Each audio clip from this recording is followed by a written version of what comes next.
Parte importante del proyecto desarrollado fue la migración de uso de infraestructura propia a infraestructura en la nube. Para este proyecto se hizo uso del Microsoft Academic Alliance para obtener una cuenta Microsoft Azure. Una vez obtenida y activada, iniciamos el proceso de migración, que consta de dos etapas. Primero, migración a SQL Azure. Este es el servicio que ofrece Microsoft para bases de datos SQL Server en la nube.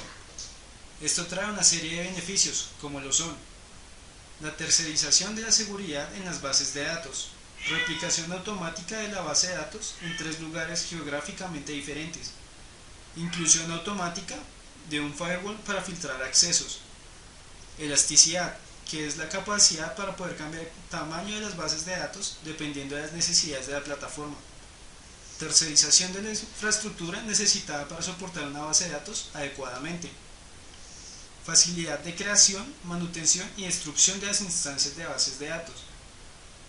Además, ellos se harán cargo de los problemas de escalabilidad y rendimiento que deben tener las bases de datos. A continuación, veremos un video que explica qué es SQL Azure. In this video, we'll talk about what is Microsoft SQL Azure. SQL Azure gives you a robust relational database service in the cloud, one that can serve both local and cloud-based applications. Storing relational data locally means buying servers and database software. It requires you to install, set up, patch, and physically manage multiple database servers. High availability and disaster recovery can require yet more hardware, software, and administrative overhead. Scaling up or down can be hard to do quickly and cost-effectively. Today, you can use a hosted database. That puts some of the burden and cost on the vendor's shoulders, but you still have to patch, update, and manage databases. You still have to implement high availability and fault tolerance, and you face the same issues in scaling that you do with on-premises database servers. SQL Azure works differently. It is a relational database service in the cloud, hosted in Microsoft data centers. What's different about that? Instead of individual databases on individual machines, SQL Azure is distributed across many nodes. There's no need to install, patch, manage, or physically administer anything. Instead of buying machines and software, you just pay for the database consumed, a lot like an electric bill.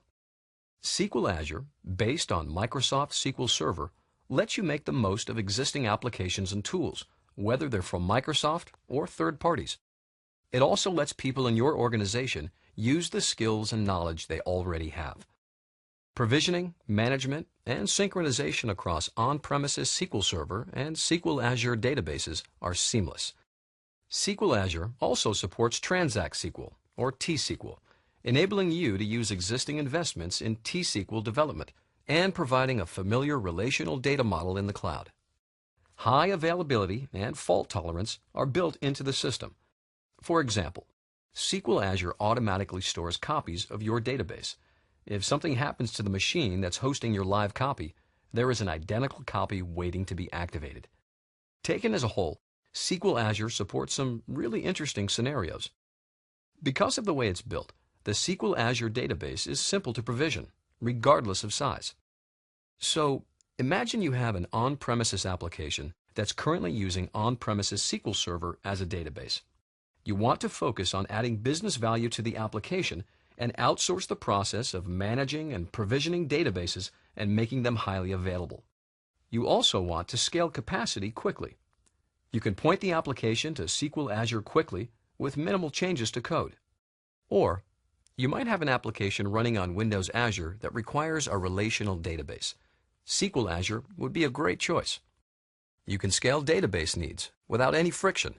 If later you don't need as much capacity, you go back to using less.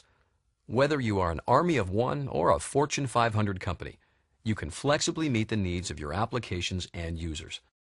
Independent software vendors can provide their solutions through a software-as-a-service model without having to host customer data.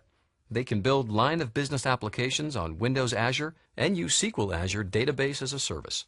Departments inside enterprises can create applications that add value to the business without having to manage a data server installation.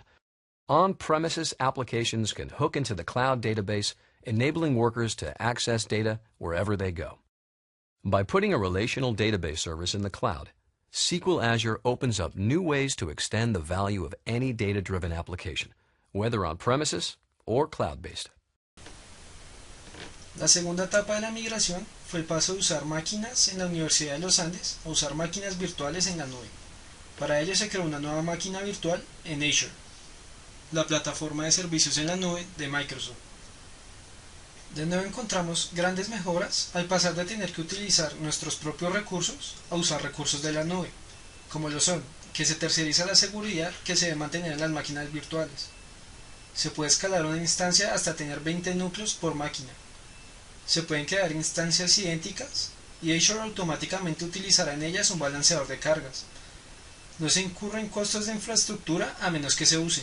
No se incurren en problemas de redes y se cobra por uso. A continuación veremos un video que explica cómo funcionan los servicios en la nube. You have big ideas to streamline your business and drive sales through the roof. But to get there, your ideas need business apps. And business apps have always been too expensive, especially in times like these. Behind each one is a world of complexity. They need a data center with office space, power, cooling, bandwidth, networks, servers, and storage. A complicated software stack, and a team of experts to install, configure, and run them. You need development, testing, staging, production, and failover environments. And when there's a problem, good luck. You call technical support, and they don't know, so they blame someone else. Oh, and when new versions come out, you would upgrade, but that might bring the whole system down. Now, this is for one app. When you multiply these headaches across dozens or hundreds of apps, it's easy to see why the biggest companies with the best IT departments aren't getting the apps they need. Small businesses don't have a chance. Cloud computing is a better way to run your business. Instead of running your apps yourself, they run on a shared data center. You just plug in, like a utility. This makes it fast to get started and it costs less. It's like Gmail compared to Microsoft Exchange. With Gmail, do you need servers and storage? No. Do you need a technical team to keep it up and running? No. Do you have to do upgrades? No. When you use any app that runs in the cloud, you just log in, customize it, and start using it. That's the power of cloud computing.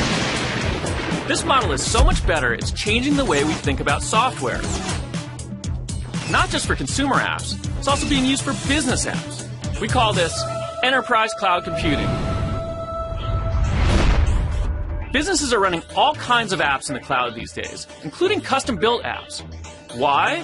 Because you can be up and running in a few days, which is unheard of with traditional business software. They cost less because you don't need to pay for all the people, products, and facilities to run them. And it turns out they're more scalable, more secure, and are more reliable than the vast majority of apps out there. Here's why. They're based on an architecture called multi-tenancy. With a multi-tenant app, there isn't a copy of the app for each business that's using it. It's one app that everyone shares. But it's flexible enough for everyone to customize for their specific needs. It's like a giant office building where everyone shares the infrastructure and services, like security, yet each business can customize their own office space. This means apps are elastic. They can scale up to tens of thousands of users or down to only a few. Upgrades are taken care of for you, so your apps get security and performance enhancements and new features automatically. Now, the way you pay for cloud apps is also different. Forget about buying servers and software. When your apps run in the cloud, you don't buy anything at all. It's all rolled up into a predictable monthly subscription, so you only pay for what you use. Finally, cloud apps don't eat up your valuable IT resources, so your CFO will love it. And you can focus on projects that really impact the business, like deploying more apps. Como resultado del proyecto, tenemos tres cosas en la nube. Primero que todo, tenemos la base de datos Alimentate en SQL Azure. Segundo que todo, tenemos una máquina virtual, Alimentate, que está corriendo a la plataforma y están sobre los servicios en la nube de Azure. Y tercero, tenemos una cuenta de almacenamiento, donde nuestra plataforma que está corriendo en la máquina virtual puede almacenar todos los datos que necesite y que no sean guardados en la base de datos.